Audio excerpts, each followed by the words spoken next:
Ladies and gentlemen, life is too short to be spent running in circles that lead nowhere. Yet many of us are trapped, not by physical barriers, but by emotional and mental ones. And often, it's not what we're doing, but who we're around and what we allow into our space. Some energy builds you. It lifts your shoulders, sharpens your mind, and makes time fly with purpose. And then there's the other kind. It weighs you down, it confuses your thoughts, it whispers doubts. That's the kind we must learn to walk away from. You see, not everyone deserves access to your mind, your time, or your effort. Just because someone is always around doesn't mean they should be. You must protect your energy like it's fuel, because it is. And when you let people or patterns drain you dry, you have nothing left for your goals, your growth, or your peace. Distance isn't always about dislike. Sometimes it's the highest form of self-respect. You don't have to argue. You don't have to prove. You don't even have to explain. Just recognize what pulls you backwards and step quietly forward. Your environment is not neutral. It's either feeding your fire or putting it out. So the question is, who and what are you allowing in your space?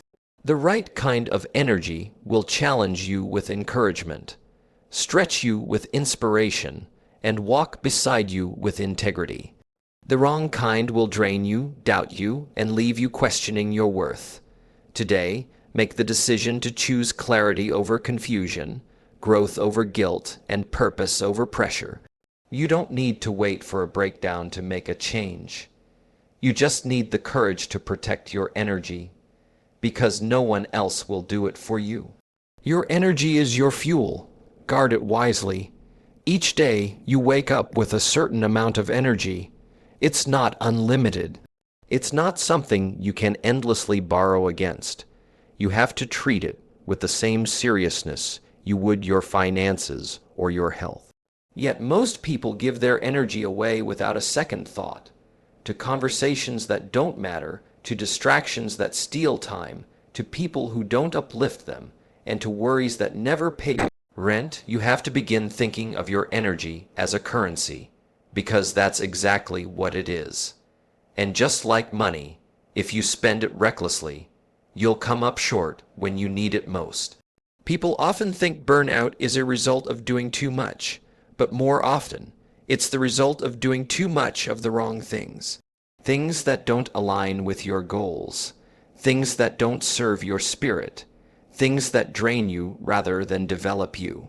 Every interaction you have throughout the day either adds to your energy or takes from it. Some people walk into a room and you feel lighter, more focused, even energized. Others can leave you feeling like you've just run a marathon, tired, frustrated, unsure why you even feel that way. That's not random, that's energetic exchange. The sooner you start paying attention to how you feel after you spend time with someone, or after doing certain tasks, the sooner you begin to identify what's fueling you versus what's feeding off you. And the truth is, most of us are far too generous with our energy. We tolerate too much. We answer every call. We say yes when we mean no. We explain ourselves when no explanation is required. We give people access to our emotions when they haven't earned our trust. But here's something to remember. Not everyone deserves a seat at your table. Some people are better loved from a distance, not because you hate them, but because you love yourself enough to preserve your mental and emotional strength. You can't allow your peace to become the price you pay for being polite. There's nothing noble about running on empty. There's nothing admirable about exhaustion. What's admirable is being self-aware enough to know when you need to step back. What's strong is learning to say, "This isn't helping me grow," and walking away. You only get one mind, one heart, one spirit.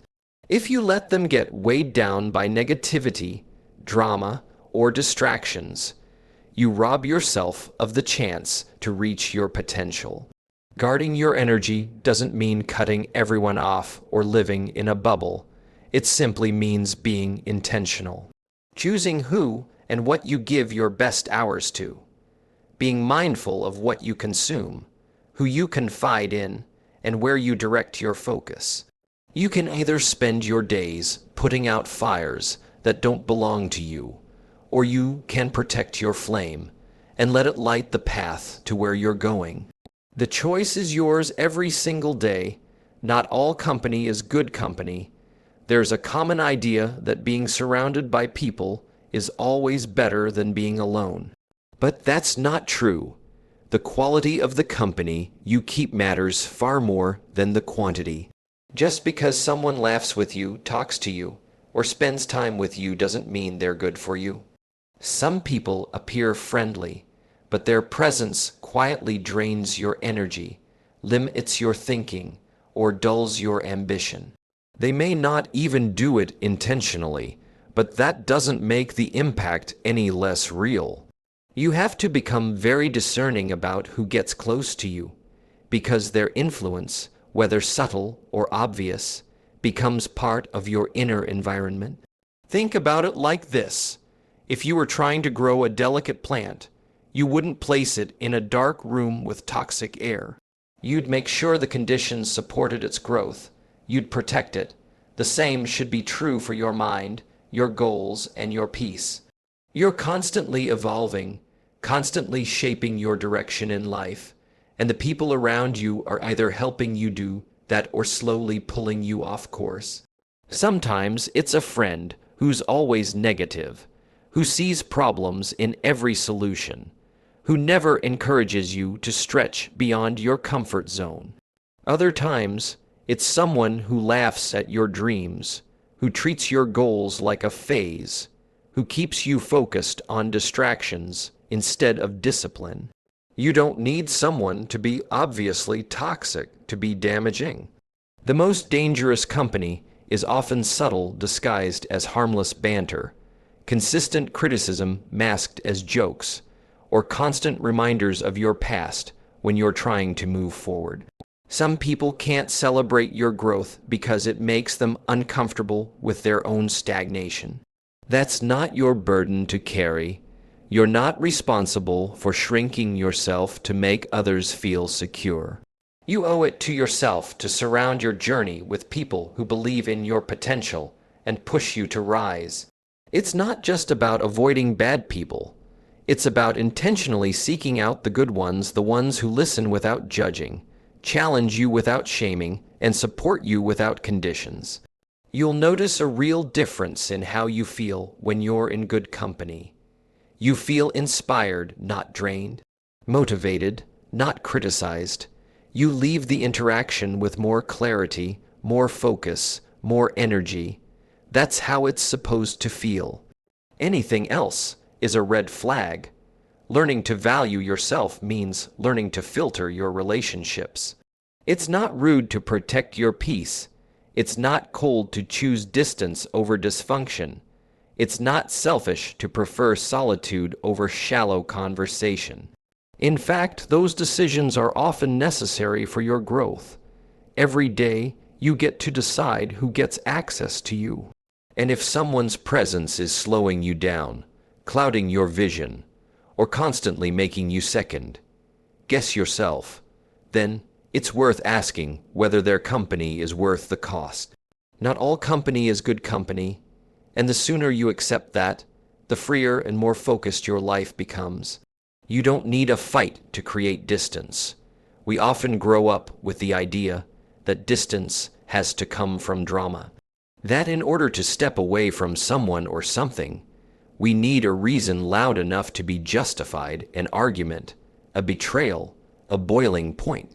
But that's not always true. Sometimes the most powerful decisions are made in silence, without raised voices, without final texts, without slamming doors. Sometimes you simply outgrow a space, a connection, a habit, or a mindset. And instead of making a scene, you quietly step back and choose peace over pressure. Distance isn't always about cutting someone off. It's not always about proving a point. It's about preserving your energy. It's about recognizing that something no longer supports your well-being, your growth, or your clarity, and choosing to honor that truth. That doesn't make you cold or heartless. It makes you conscious. A lot of people stay entangled in relationships or friendships far longer than they should because they're waiting for the right excuse to walk away. But growth isn't always loud. Healing isn't always dramatic. Sometimes it's just a shift in how you prioritize your own peace over keeping a false connection alive. You're not obligated to explain every decision you make to protect yourself. You're not required to stay in conversations that go in circles or situations that only bring confusion. Maturity is realizing that it's okay to step away without leaving behind a trail of destruction. You can care about someone and still recognize they're not good for your journey right now. You can appreciate the role someone played in your life and still know that their chapter has come to a close. The ending doesn't always have to be messy to be real. We live in a world that often romanticizes confrontation, as if the only way to prove your strength is through conflict. But real strength is found in restraint, in choosing not to engage in battles that don't serve a purpose, in choosing calm over chaos. Walking away peacefully is not weakness, it's wisdom. It's the understanding that not everything needs to be said, not every relationship needs to be salvaged, and not every situation requires your energy. When you reach a certain point in your life, you begin to value your inner world more than external approval. You begin to notice the cost of certain conversations, the drain of certain dynamics, and the freedom that comes from releasing things without a fight. You don't have to burn bridges to walk away from them.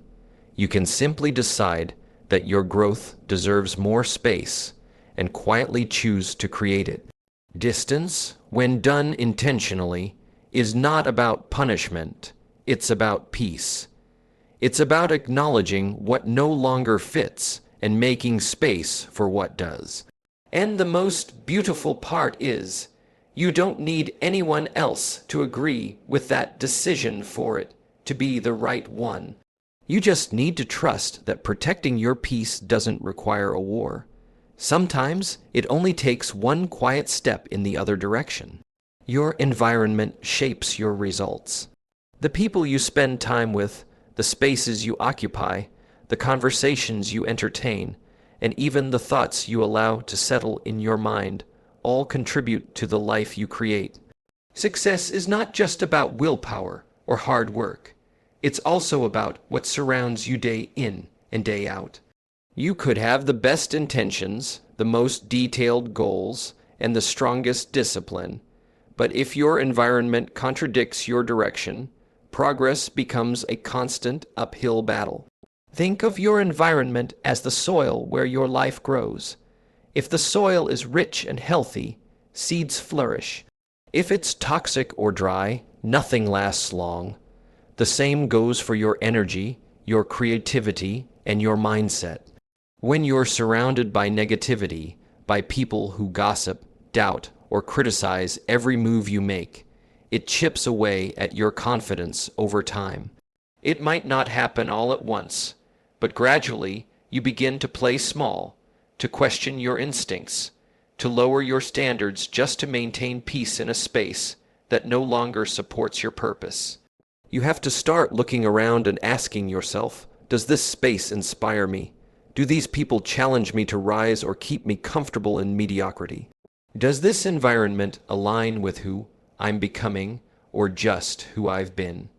The answers to those questions are often uncomfortable, but they're necessary. Because change doesn't just happen within you, it also has to happen around you. The most successful people aren't just motivated from the inside, they're supported from the outside. They choose to be in environments that feed their vision, not drain it. Sometimes, the environment you need doesn't exist yet. That's okay. You don't have to wait for someone else to build it. You can create it yourself. You can build routines that support your goals. You can surround yourself with books, mentors, and resources that pull you higher. You can change the energy of a space by how you show up in it, or you can leave spaces that refuse to grow with you. You have more control than you think, and the sooner you take responsibility for your environment, the sooner your results begin to reflect your true potential. It's not just about avoiding the wrong energy. It's about intentionally placing yourself in the right one. If you want to be focused, put yourself in a space that supports concentration. If you want to be creative, surround yourself with inspiration. If you want to grow, spend time with people who are already living at the level you aspire to reach. That proximity matters. It rubs off on you in the best way. At the end of the day, your goals are a reflection of your standards, and your standards are heavily influenced by what you allow into your space. Protect your environment like your future depends on it because it does. Your results are not just a product of your effort, but of your surroundings. Choose them wisely. Protecting your peace is not selfish, it's necessary. In a world that constantly demands your attention, your time, and your emotional energy, peace becomes a rare and valuable currency. And the truth is, you can't expect to live a purposeful life if you're always caught in the middle of chaos. But still, many people struggle with guilt when they decide to set boundaries, say no, or step back from situations that disturb their calm. They're afraid of seeming cold, rude, or disconnected. The reality, though, is that protecting your peace doesn't mean you love others less. It means you've learned to love yourself more responsibly. There's a big difference between being available and being accessible to everything and everyone at all times. You're not meant to carry the weight of every conversation, every emotion, or every crisis that comes your way. When you give all of yourself to everyone else, there's often nothing left for you. Eventually, that catches up with you. You feel tired without reason, anxious without cause, and distant from your own goals. That's not burnout from hard work.